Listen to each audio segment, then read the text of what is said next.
ये election commission जो ये कहता है कि 45 दिन से ज्यादा सीसीटीवी फुटेज हम नहीं रखेंगे, उस इलेक्शन कमीशन का एक छोटा मैं नमूना आपको बता दूं। 2000, और ये इसलिए क्योंकि पकड़ में अब आया है, चोर कैसे चोरी कर रहा है ये पकड़ में अब आया है।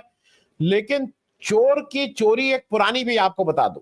गुजरात इलेक्शन में 2017 में गुजरात में कुल 182 सीटें हैं, 182। उस 182 सीटों में बीजेपी जीती थी 99, कांग्रेस जीती थी 77। सरकार बनाने के लिए 92 सीट की जरूरत होती थी, 92। उससे 7 सीट बीजेपी ज्यादा थी। गुजरात के उस इलेक्शन में 20 इलेक्शन पिटीशन हुई थी। उस 20 इलेक्शन पिटीशन में 2 इलेक्शन जो थे, पभुआ मानेक द्वारका से बीजेपी के एमएलए और भूपेंद्र सिंह चूड़ासमा ढोलका से बीजेपी के एमएलए, इनका इलेक्शन सेट असाइड किया गया था। और भूपेंद्र सिंह जो बीजेपी सरकार के मंत्री थे, जानना जरूरी है देश को, बीजेपी सरकार के मंत्री थे, उनका मार्जिन ऑफ वो था 327 वोट से जीते थे और 429 बैलेट जो वोट्स थे वो रिजेक्ट किए थे इलेक्शन रिटर्निंग ऑफिसर ने, और उनका इलेक्शन सेट असाइड किया गया था। पभुआ मानिक जी का इलेक्शन सेट असाइड करके कहा गया था, जो पिटीशन में था कि सेकंड को डिक्लेयर कर दीजिए, वो जो कांग्रेस का कैंडिडेट था नहीं डिक्लेयर किया था। ये दोनों लोग सुप्रीम कोर्ट से राहत ले आए थे। भूपेंद्र सिंह साहब का कुछ नहीं हुआ, वो पूरे आराम से उन्होंने 5 साल मंत्री पद की शोभा बढ़ाई। बाकी जो इलेक्शन पिटीशन थी वो तय नहीं हुई। तो ऐसी जगह जहां पे 5 साल तक आपकी इलेक्शन पिटीशन नहीं तय हो रही है, वहां पे ये कह रहे हैं नहीं हम 45 दिन के अंदर सीसीटीवी वो खत्म कर देंगे। राय साहब, मैं शुरुआत आपसे इसलिए कर रहा हूं, ये क्या मामला टेक्निकलिटीज का रह गया है ये, या ये एक लार्जर इशू है जहां पे चोरी पकड़ी जा चुकी है, अपराध हो चुका है, अब उस अपराधी को पकड़ने का काम होना चाहिए। बात इस पे होनी चाहिए कि ये जो एक कंस्टिट्यूएंसी का राहुल गांधी ने जो दिया है, इसमें कितनी गलतियां हैं, कि इसमें फंसाना चाहिए कि एफिडेविट नहीं है, दूसरा वो नहीं है, ये दूसरी जगह नहीं है। आजकल भी आप जाइए ना तो इसमें मोहर नहीं लगी है, आजकल कई जगह होता है मोहर लगा के आइए। तो मैं आपकी शुरुआती वो कर ले रहा हूं संक्षेप में, ये सारा कुछ बहानेबाजी है और आपके हिसाब से, आप तो वकील हैं, कि अपराध ऑलरेडी हो चुका है। जी, मैं ये कहना चाह रहा था कि राहुल गांधी ने कोई दरखास्त, कोई कंप्लेंट इलेक्शन कमीशन के सामने नहीं किया है, और राहुल गांधी ने जो भी सबूत पे गवाहियों के साथ प्रस्तुत किए हैं, कागज के दस्तावेज के साथ, वो किसी अखबार, मैगजीन या किसी न्यूज चैनल से नहीं लिया उन्होंने। वो सारे के सारे कागजात आरटीआई के जरिए उन्होंने इलेक्शन कमीशन से प्राप्त किया है। तो ये निर्लज्ज बेईमान इलेक्शन कमिश्नर किस हैसियत से पूछ रहा है, जो उसी के ऑफिस से प्राप्त किया हुआ कागज है, जिसको उसे वेरीफाई करने में केवल अपना दफ्तर खोलना पड़ेगा, उसके लिए धमकी भरी बातें कर रहा है कि राहुल गांधी इस पर हलफनामा के साथ पेश करें। राहुल गांधी को हलफनामा देना होगा तो राहुल गांधी सुप्रीम कोर्ट जाएंगे। राहुल गांधी कोई कातिल से, किसी इंसाफ की, कोई मुजरिम से, किसी मुंसिफ का काम ले सकते हैं क्या? अगर लोकतंत्र कोई शरीर है तो ये इलेक्शन कमीशन तो उसके हत्या का दोषी है, और ये नृशंस हत्या, जघन्य हत्या, इसकी सजा केवल सजाए मौत है।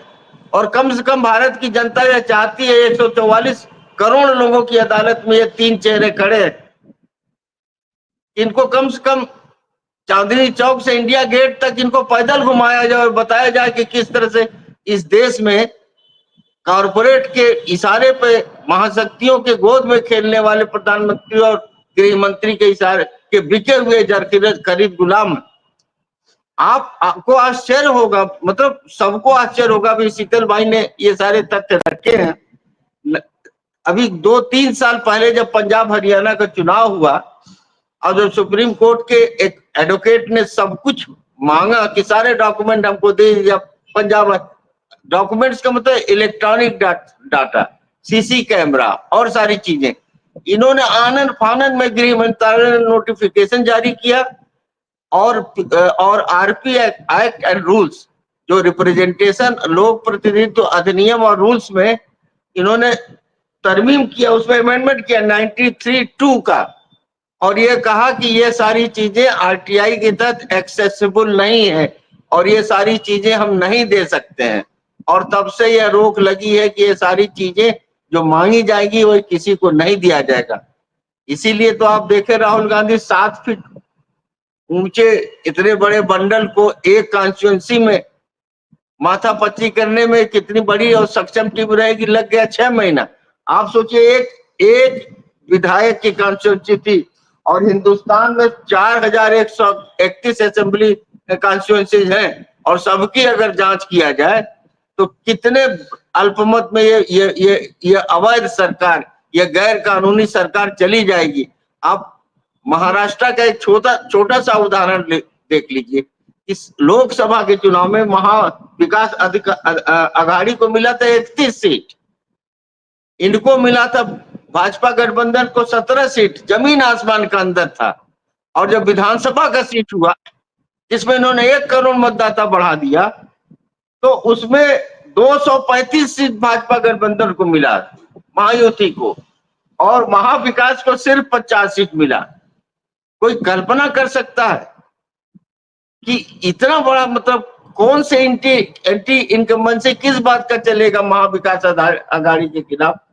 और जब लोगों ने शैडो वोटिंग करना चाहा कुछ ग्रामीण इलाकों ने कि हमारे इलाके में हमने कांग्रेस को वोट दिया, हम फिर से वोटिंग करके देखते हैं कि हमारे कितने लोगों ने दिया, सरकार ने देने नहीं दिया इस तरह के उसको वोट। और उत्तर प्रदेश के 3 कॉन्स्टिट्यूएंसीज का हवाला मैं आपके सामने रखना चाहता हूं कि कहां कहां आज जो कह रहे हैं कि 25 सीटें कम हो गई, जो 35,000 से हम लोग हारे, 3 सीट केवल यूपी का देख लीजिए।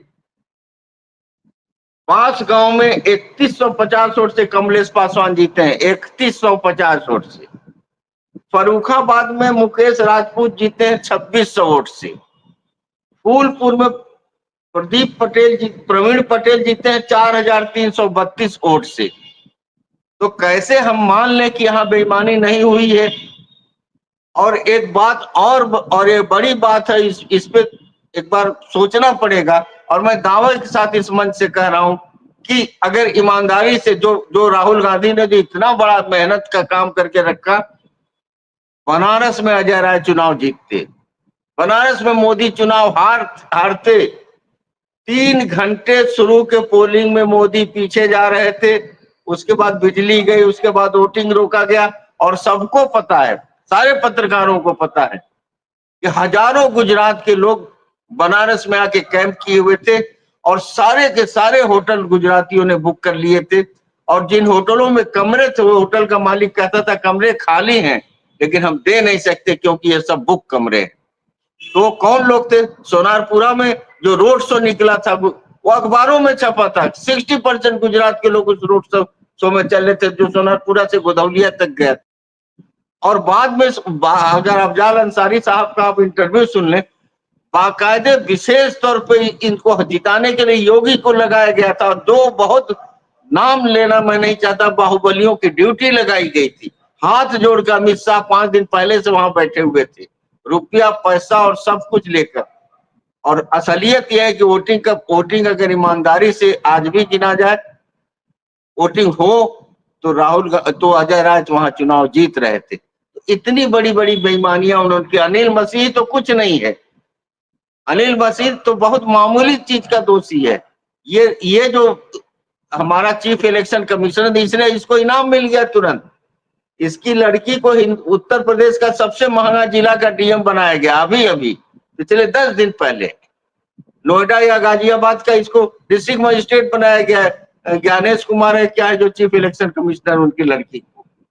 तो ये तो तुरंत नोएडा की। जी जी राय साहब, आपका कंप्लीट हो गया तो मैं यूसुफ साहब को ले लूं, किरमानी साहब को। नहीं, मैं इतने बड़े बड़े लोग बैठे हैं इसलिए मैं अपनी बात खुद ही काट दिया। शीतल भाई तो ऐसे भी मतलब हम लोग रोज ही सुनते हैं, आज यहाँ सुन रहे हैं जी। नहीं, मैं फिर से एक बार आपको मैंने कट स्टार्ट किया अपनी बात, तो मैं सुनना चाहता हूँ। नहीं, मैं फिर से आपके पास आता हूं। और एक्चुअली राय साहब को थोड़ा कभी कभी ये हो जाता है, घर के हैं तो हम लोग इनको बहुत हल्के, ये बड़े वकील हैं, स्टूडेंट यूनियन के अध्यक्ष रहे हैं, हम सब लोगों के बीच जो सफल राजनीति में जो इलेक्शन जीते हुए राजनीति वाले हैं। लेकिन राय साहब आपके सर हमने और शीतल भाई ने एक समय में झंडा, एक ही झंडा उठाया था, एक ही रंग का झंडा था।